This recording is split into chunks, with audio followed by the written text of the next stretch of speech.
Dobar dan i dobrodošli u novu epizodu. U današnjoj epizodi otvaramo novi Traktor deck Traptrixa koji je izašao pre nekoliko dana. Ono što je jako interesantno kod ovog Traktora jeste što je takmičarski, može od njega da se sastavi itekako dobar deck, ali o tom potom hajde da pogledamo sam Traktor. Kao što možete da vidite, pakovanje je prelepo. Kao što možete vidjeti, na njemu se nalazi logo za 25 godina postojanja ove igre, tako da ovaj Traktor proslavlja ujedno i 25 godina Yu-Gi-Oh! No, da pogledamo i pozadinu, također imamo listu karata, ali hajde najprije da otvorimo Traktor i da vidimo šta se sve u njemu dobija.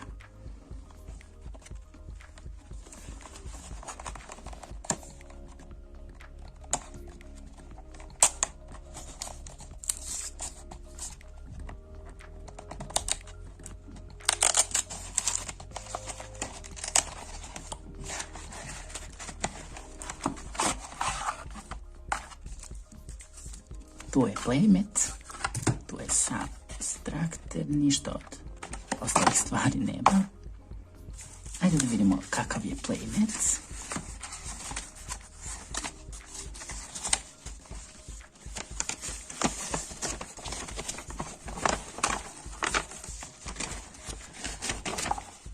Standardni papirni, izgleda prelepo.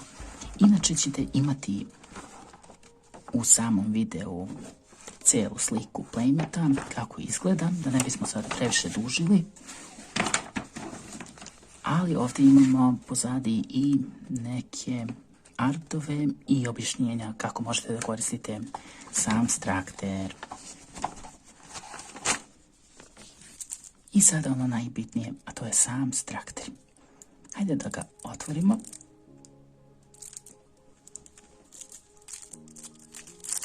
Pakovanje je standard, kao i većina dosadašnjih. I hajde da pogledamo sam Traktor. Prva karta je Traptrix Pudica ili Pudika, kako hoćete. Jako je dobra karta, nova. Druga karta je Traptrix Garden. Field spell za Traptrixe. Odlična je. Sljedeća karta je Traptizing Tune. Ova karta se pojavljuje u OCG-u kao Traptrix Allure, ali ovdje sam naziv promijenjen, tako da je jako komplikovan, ali radi veoma dobra stvar, a to je da vam omogućava da vučete karte. Pinguicula, izuzetan XYZ, Link, evo ga, jako dobar. Još jedan novi Traptrix. Evilly Matched. Ovo je karta koja je zapravo reprint, dugo očekivani reprint i sada vredi između 5, 6 pa do $7. Svaka čast. Novi Traptrix.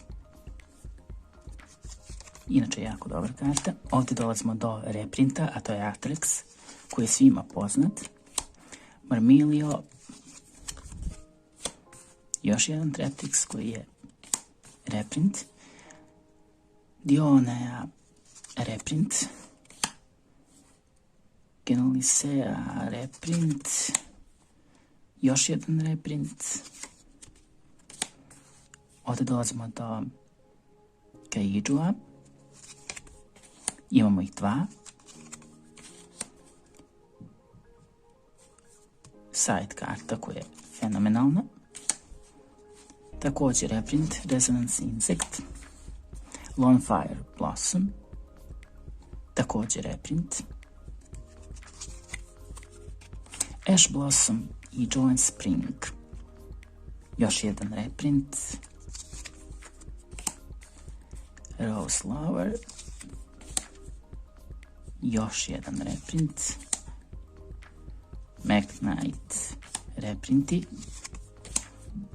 Artifact, odličan dodatak. Firehand. Ice Hand.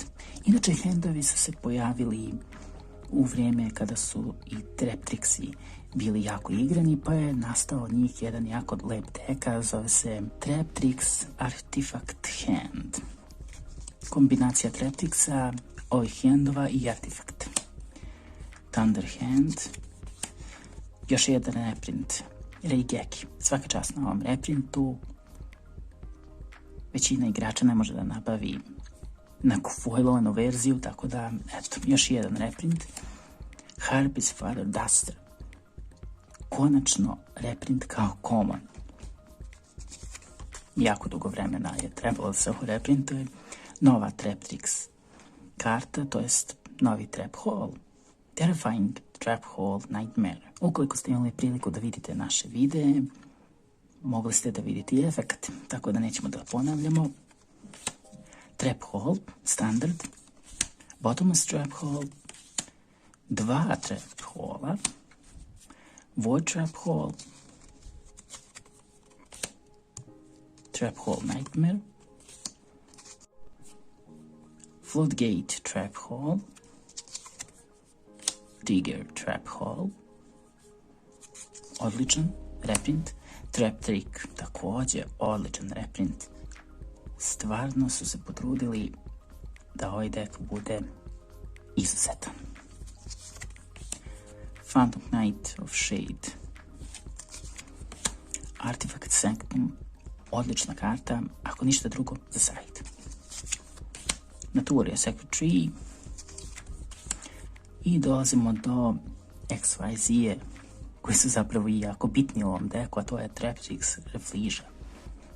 Izuzetna karta, obavezno 3 držite, ako ne 3 onda 2. Alameros. Za one koji ne znaju, upravo je izašla i Lost Art promo karta sa novim artom, necenzurisan. Kularia i Sera kao common. Eto, to je nešto što smo dugo čekali. Uglavnom je Sera bila high rarity. I Mantis, jako dobar deck. I naravno dobijemo ovoga puta 2 kartice. Prošli put smo dobili 3, tako da to je to. Hajde da vidimo konačne utiske. I evo nas u finalnom delu gdje jednostavno možemo da kažemo šta mislimo o samom Structure-u. Mislimo da je fenomenalan, a ono što najviše raduje igrače jeste Evenly Matched reprint, konačno, na svu sreću foilovan, a tu imate i Ash Blossoma, Harpy's Father Duster, Raigeki i brojne druge karte. Ukoliko vam fale neki